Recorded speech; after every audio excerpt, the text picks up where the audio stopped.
All right, and hello again, everybody. I'm glad you're here. I am continuing my discussion about a human mimicking robot hand. You can see we have the hand here. It's grasping around this metal rod, and this again is in Keyshot to highly render it because it looks so much prettier in Keyshot. It was drawn in SketchUp. I do always want to remind everybody, of course, that I'm glad you're here and welcome. I do have a YouTube channel named Patrick Gray, and I invite you to subscribe. I think you would enjoy it. I do have a website, and I have pages on the website about the robot, and there is a page about give the robot a hand, and that's where all this hand stuff is. I try to always remind everybody we're getting into the power or strength side of the hand, and so there's hydraulic pressures involved, but with any physically real object, it could potentially hurt somebody. So you should, if you're managing it, you should manage any real object at a minimum in a manner that is legally allowed and reasonable and safe. And my opinion is, if you can't manage it that way, then it's my advice, do not create it as a physically real item. And of course, we always like to see where we are here. All right, and let's see what we're looking at here. Microsoft Bing wallpaper, a forest path in the Great Smoky Mountains. And we're looking at this peace and tranquility. And I think as I consider the current American and world governmental and human being status, everything is getting strange and unkind and disruptive. And I think perhaps I should make a comment about that. Now, it is interesting, throughout the history of the humans on Earth that are recording what's going on, there have been the sensitives and the psychics and the religious and the people more in tune with what they feel to be the good and powerful forces of the universe that run the universe. And they have always wanted to let the people of Earth know that the people of Earth can make requests and contact the good and powerful forces of the universe.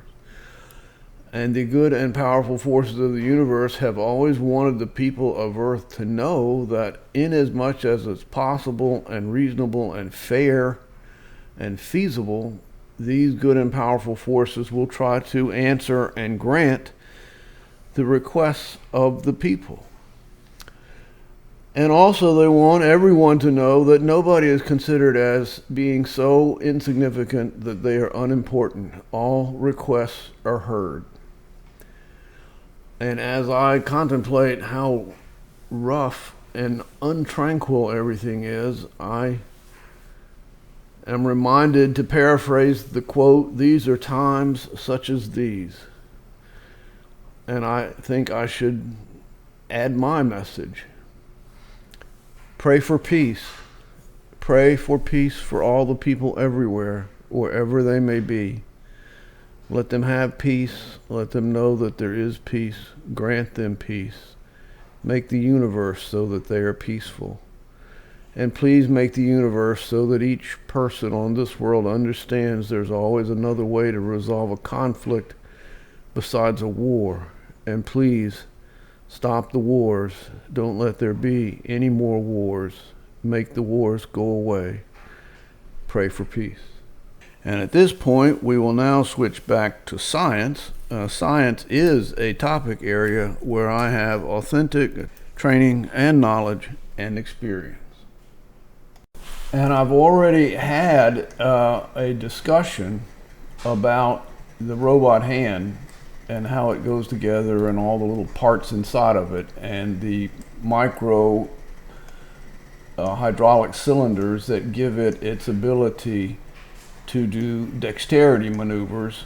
We're talking now about strength. You can see I have the robot. This is the piston robot. He uses hydraulics. He or she uses hydraulic cylinders to move around. Here is that. This is all in key shot here. The hand is straightened out, but this hand, I asked the robot to reach above his head and grab onto this bar. And the next thing that I asked, this other one over here, you'd have to look for a little while, but this shoulder has been abducted a little bit. On that, that's this angle from here to here. You can see that it is slightly different. That's a right angle, and this arm is opened out a little bit.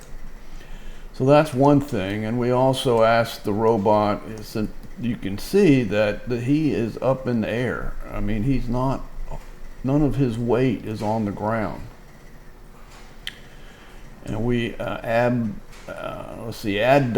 this right leg to bring it in some, and we abducted this left leg to bring it in some, and we bent the knee here to get the left foot up off the floor. So he's just sort of hanging there like that, showing off. And of course, now this is hydraulic, so once the hydraulics lock up, this could just stay here for hours or for days on end, really, if we wanted to, just like this one can stand here. It is interesting. Whoops. All right, so he heard us talking about him just being there like this for hours on end for several days. It looks like he's not too happy about that. So we will tell him, no, you can let go of the bar and we'll let you drop down. You were just showing us how strong your hand is. And we see right now the robot there up in the air supporting his or her weight just with this hand. And I know many of us have a significant other, frequently a spouse, and we sit and explain something very carefully and go over all the considerations and how it's going to work and what it means and why it's true what we're saying and what the diagrams are, and the significant other listens carefully, paying close attention and watching, and you finally get finished and the significant other looks at you and says, well, I don't think that's going to work. This does happen. So we're going to go over into SketchUp, which the key shot is so much prettier, but SketchUp allows me to show it well. I don't think we need to come to the conclusion that this won't work. We can make the statement that gorillas have hands that can hold up their weight. Chimpanzees have hands that can hold up their weight. Human beings have hands that can hold up their weight. So we should be able to at least have some confidence that we can make a duplicate or imitation of the human hand, and it would be able to hold up the robot. This is not a hand of unlimited strength. It's only going to hold up 200 pounds, which is 50 pounds per finger. All right, and so now we're in SketchUp, and the robot is pulling down, but that's no different than letting this be still, and the bar is pushing up. It's only one finger, so we're talking about one finger is withstanding 50 pounds. And we're trying to figure out how hard is this pushing down, because this whole structure is sort of rotating around this point, because that's where the ligament is. And the real question is, this flexible ligament that's going this way and now it's going that way, how does this flexible ligament get this finger so that it can hold up this weight, and the finger can do that? And I did want to make one point, which is that as soon as the robot's feet are off the ground, there's forces acting on the robot. If the robot is tilted this way, this force is going to want to pull this thing back to bring it to that condition. And on the other hand, if it's pointed this way, it's going to want to pull it back. So unless the robot is extraordinarily strong, in general, as soon as the feet come off the ground, the center of gravity, center of mass of the robot is going to come to be directly under the center of support.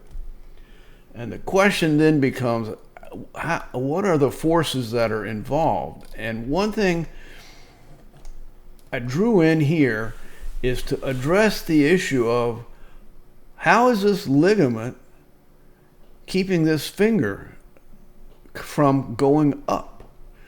We're duplicating the human situation where the strength and power of strong motion comes from strong muscles in the forearm. And the forearm muscles are connected to the fingers through these ligaments. But you can see I have an orange ligament, that's this is the phalange, proximal phalange, horizontal.